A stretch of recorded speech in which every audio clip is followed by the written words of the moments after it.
Hey everybody, we're at the workbench today and I'm going to answer some of the questions that you've asked me about airbrushing. So I'm going to go through what I currently use and what I've used in the past and some differences between some of the high dollar airbrushes versus some of the economy priced airbrushes.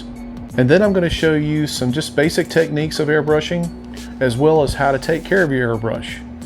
And that starts right now. So mainly I use about 3 airbrushes, different types, but my go-to that I've been using for quite some time is I use this Badger 105 here. This has been on my bench for a good number of years.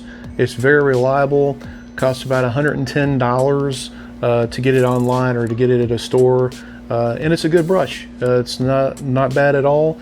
If you take care of it, it'll take care of you. Now the granddaddy of them all, the one I've had not too long and I'm kind of disappointed in it. It's a real expensive brush, about $150 or so, give or take a little bit, is the Badger Renegade Velocity. This thing has a really nice case to it. You think, ooh, but it is a black steel airbrush and I've only probably gotten about a few hours out of this one until it actually really messed up on me. So it's got to have some TLC, if you will. And like I said, I'm not too keen on it. It's not been a very good brush for me. A lot of people have used it. I've heard different reviews on it. So again, this is your higher end airbrush, if you will. So this daddy right here is what I'm using right now. The price, $37.99. It is in my description. There's a link for it on Amazon. I love this brush. Now, I've been using this one for probably a good 3 or 4 months. It is made by Master. It is the G233. This is the case that comes with it.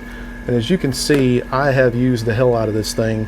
The nice thing about it is you'll get a 0.2 millimeter needle and tip with it, and a 0.5 millimeter tip and needle with it as well.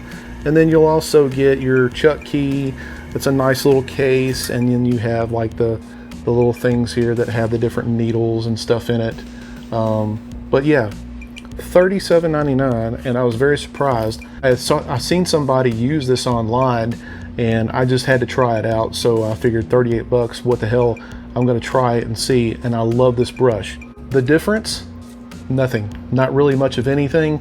There is one drawback to this, is as of right now I have not seen any replacement parts for it. So to my knowledge, you can't buy the needles or the tips or any of the internal parts or anything like that for it. I could be wrong, so if anybody knows that you can get these parts yet, definitely comment in the description for me below and let me know. But I love this one. It's easy to go together. It brushes smooth, and I'm going to show you some of the basic maneuvers, if you will, about this brush. Especially for you beginners, this is perfect for you. So one thing you're going to need definitely with the airbrush is some paint thinner. Not just any airbrush, any paint thinner, but you need an airbrush thinner. And the paints I usually use are Vallejo, and I use Citadel, and then I use Tamiya as well. Now they have their own thinners. A lot of Citadel paints, I use just water on those. But basically you're gonna mix basically a ratio of this with this for your airbrush. And I'll show you how to mix those up right now. So very simple. What I like to do first is, I don't like to put paint into a dry pot, simply because there's a lot of times where you can get a clog or it can dry on you pretty quick. So what I like to do is I like to put a little bit of this in there first, just to get the bottom of the pot wet. And then I like to put in a little bit of this, the paint, like so. And then I put a little bit more of the thinner on top. And basically you just want to get it to a very, very thin consistency. And then I'll kind of mix it up with a brush while it's in the pot. And then if I need to add more paint, I'll just add more paint to it. Just to get it to the consistency to where I'm happy with it. Now a lot of people will take and backflow it, which is basically you're just putting your finger over this and you'll see a bubble. Now, of course, this stuff here for the experienced airbrusher, this is all irrelevant to you, but for you guys just starting out, getting into airbrushing, some people will use this right here. You gotta be careful with it because you will definitely splatter it all over the place if you're not careful. So I am ready to brush. Now I got this white piece of poster board here, and so of course with airbrushing, it's all about technique, it's all about practicing. So what I recommend you doing is just kind of work with your line work. Of course, the closer you go in with the airbrush, the thinner the lines will be. The further you go out, then the thicker the lines will be.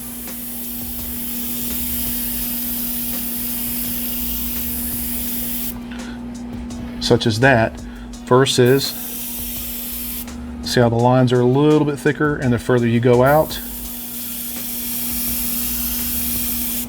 and so on and so forth. So this is one thing that every airbrush artist needs to do, is to work on their line work, because it matters. When you go into a place on the statue or on your piece that requires fine detail work, you gotta wanna know how much are you actually gonna need to spray into that. Is it gonna be that? Is it gonna be harder? Is the lines going to be a lot longer or a lot wider? This is all about basic line work, but you definitely need to know that. So the one basic thing to remember is too, like this is a dual action airbrush. So when I mean dual action is you'll have your first press down is air. That's all it is air. Now when you press down and you kick back with it, that's when your paint comes out. So that is how you regulate your flow between that and your hand movements. So you will have air and then kick back paint.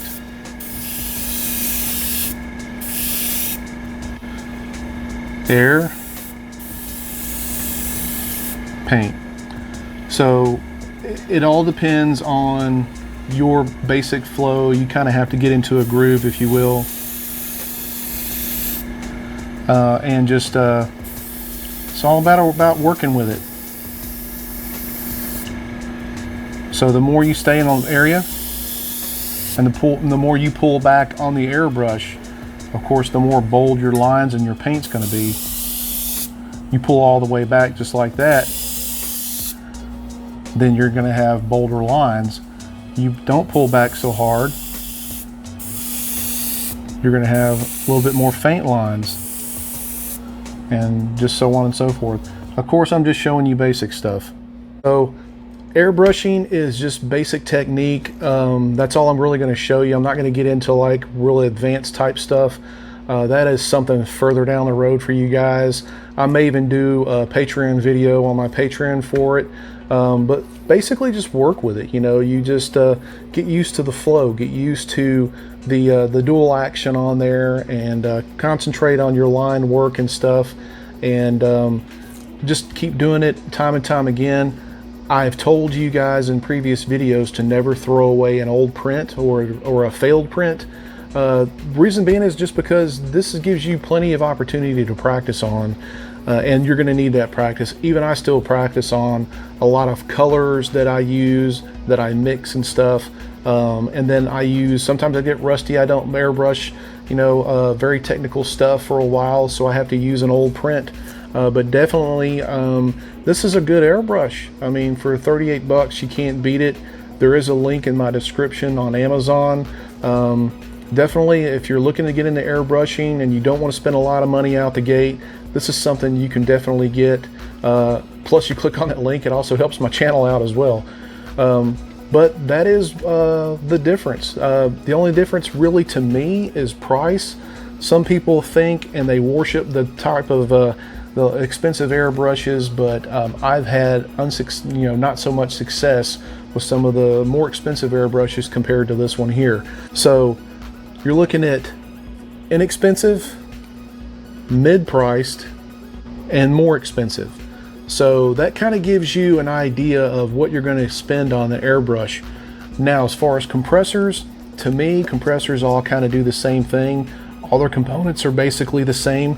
In the beginning, I wouldn't spend a lot on an air compressor. You could probably get one from the neighborhood between $125, $150 respectively, and get you a good one that's going to last a long time.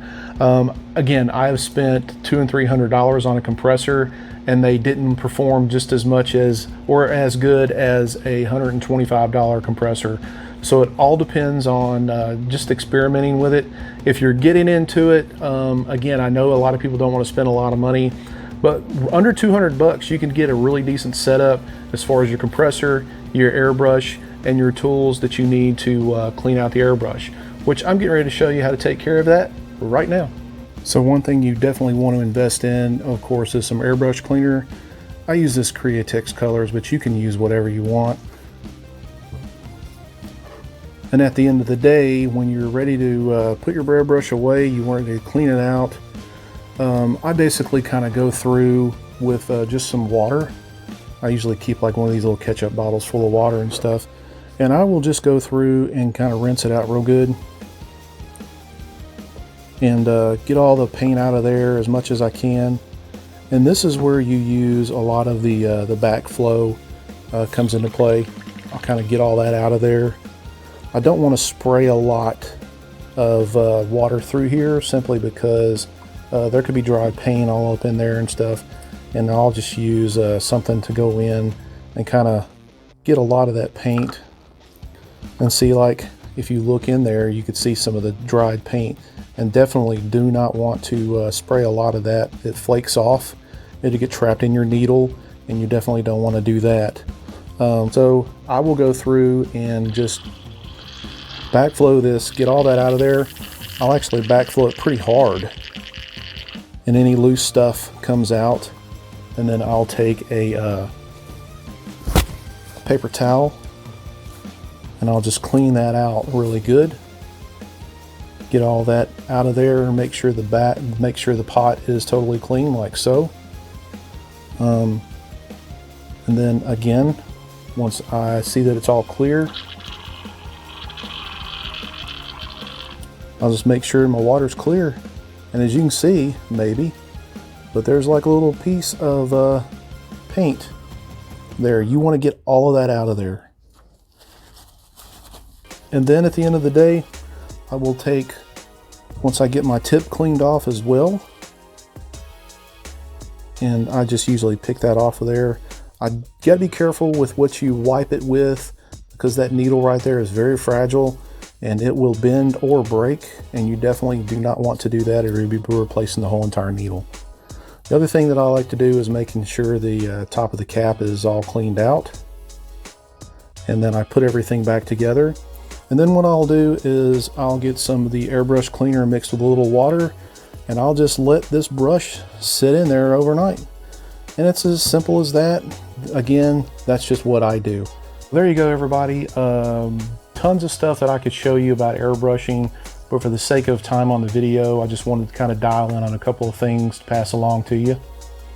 Main thing is I wanted to show you the difference between a not so expensive airbrush, a mid-priced, and a more expensive airbrush, and the difference is really not that much of a difference to me. Other airbrushers may differ with me, but this is my opinion, my video, so I'm just kind of trying to help you guys along who are looking to get into airbrushing. So if you have any questions, make sure to put them below. I'll answer them as best way I can, as soon as I can. If you like the video, make sure to give us a like, consider subscribing, and don't forget, in the description I also have my Patreon. I'm going to be posting some exclusive stuff on there pretty soon. So that stuff is going to be exclusive to my patrons only. You're going to get upfront stuff before it even hits on the videos. Plus, I'll get into more in depth into things like airbrushing. I got some really cool builds coming up, including our Halloween build. And if you're wanting to see a sneak peek, ooh, right there, that's my that's on the bench right now. It's going to be done this week, so I'll have a video up for you very soon on that one. And until next time, everybody, enjoy yourself, have fun, get out there and practice, and let's see that work. Post it somewhere, Facebook or whatever, but do not stop creating. Have a good day.